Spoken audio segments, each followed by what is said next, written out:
When I first got myself a PC, pre-disposable income, in the era of naivety that was primary school, I had my first taste of gaming. Unfortunately for the sentiments of a hardcore gamer in training, the very first game I ever played was Mass Blaster, pre-algebra. By the by, it was fun, a mix of point and click adventure and math problems, but there's only so much learning about bod maths that I could take, not gonna lie. Luckily, in the form of a working class family shopping habit, I managed to get my hands on a demo disc in a cereal pack or something like that, I can never remember. Either way, I discovered the legendary, quintessential, undefeatable, unchallenged, and never before bested theme park game, Rollercoaster Tycoon. And that's when my obsession began. Here's a story of how a Scottish man named Chris Sawyer changed my life of nerddom forever.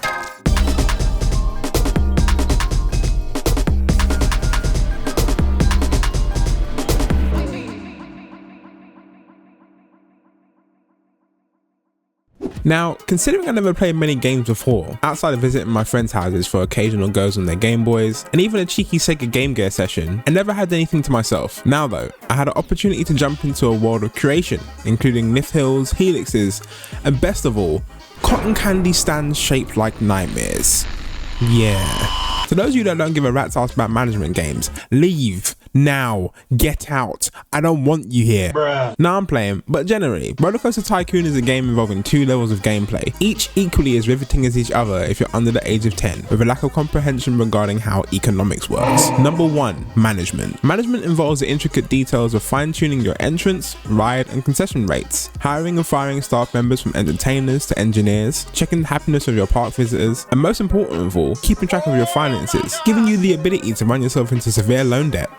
Because you're 9 years old, you think this is a money button. Number 2, construction. This is something else. Now this is the game. This is it. I mean, we're building roller coasters, we're building flat rides, merry-go-rounds. Well, maybe not necessarily merry-go-rounds, but everyone's got plenty of cotton candy. This opened a can of worms for me. How intricate of a roller coaster could I build? How mad of a go-kart course could I build? How do you build trees? How do tunnels work? And how do tunnels work? Genuinely, if anyone can explain like I'm 5 how tunnels work with physics, please be my guest. Anyway, what Rollercoaster Tycoon taught me was how to be creative, how to let loose and have fun with a wide selection of tools, mediums, and of course, cotton candy stands. And all of this I found out recently was designed by Chris Sawyer, who traveled the world after making bank from his previous game, Transport Tycoon, got obsessed with roller coasters, and wanted to make his own game about it. Mainly on his own with the help of Simon Foster on graphics and 3D rendering, Chris started on Rollercoaster Tycoon using a programming language called Assembly on the Microsoft Macro Assembler, which according to most individuals is incredibly time consuming and hard.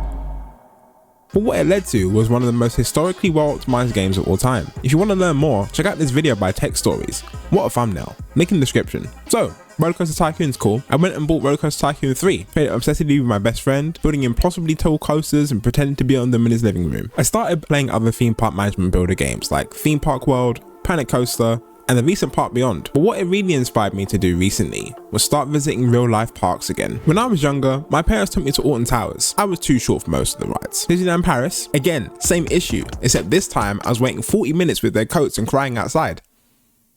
That's always fun. Yeah. I actually had some hype when my dad took me to Universal Studios in Orlando. I remember riding Julian Dragon so vividly.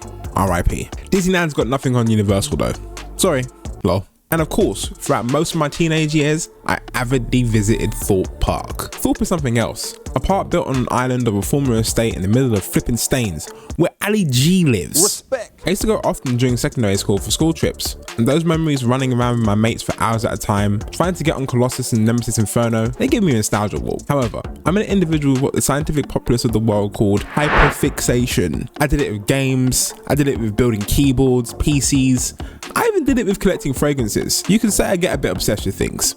And with obsession comes YouTube rabbit holes enforced by the recommendation bar. And through random circumstance, in recent years looking into the height of stealth, I found myself looking for the world's tallest coasters. I discovered Theme Park Crazy, a YouTube channel donated by Peter DiDonato, a roller coaster enthusiast from America who heavily documents the history of, world records of, and best and worst roller coasters in the world. Watching his top 10s and history of videos, I discovered a wide variety of new details, from manufacturers like Mack and Intamin, coaster elements like airtime hills and Cobra rolls, straight off the back of that, I discovered Theme Park Worldwide, a vlog and news channel starring Sean Sandbrook and his fiancée Charlotte, and their trips around the world, touring various parks and adding more coasters to their count. Me and my girlfriend actually watch their videos on a regular basis, and the excitement we feel when they drop a new one, immeasurable. Then last but not least, after learning about Thorpe Park's latest coaster Hyperia, aka Project Exodus, I wanted to check out the progress of the ride. I was curious, what can I say? We then discovered Jack Silkstone, a freelance videographer and avid Thorpe Park fan who, with his links to the park, managed to document the entire process of building Hyperia.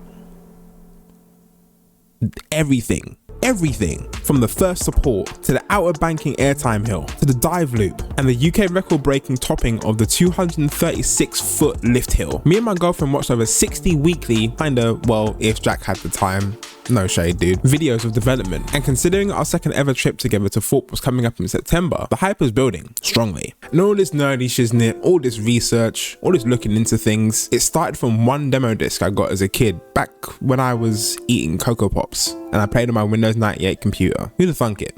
I discovered a brand new world of thrills by making my own. So thank you Chris Sawyer, thank you Atari, thank you Frontier and Bulldog, thank you Peter, Sean, Charlotte and Jack. You turned me, and inadvertently my girlfriend, into coaster heads, and I'll hold that sentiment deep in my fully obsessed brain forever. Fun fact, Chris Sawyer, according to Wikipedia, took the time to volunteer with the media team of one of his local primary schools, and on top of that, still travels the world to visit other parks and add to his coaster count, which is, as of 2016, was 657. Pretty good dude, I'm nowhere near. What an absolute lad. Hey guys, postscript Theo here. You know, I always forget things. Thank you guys so much for watching this video, it meant a lot to me, and considering that Rollercoaster Tycoon is one of my favourite games of all time, I really wanted to make a video just dedicating my absolute love for this game.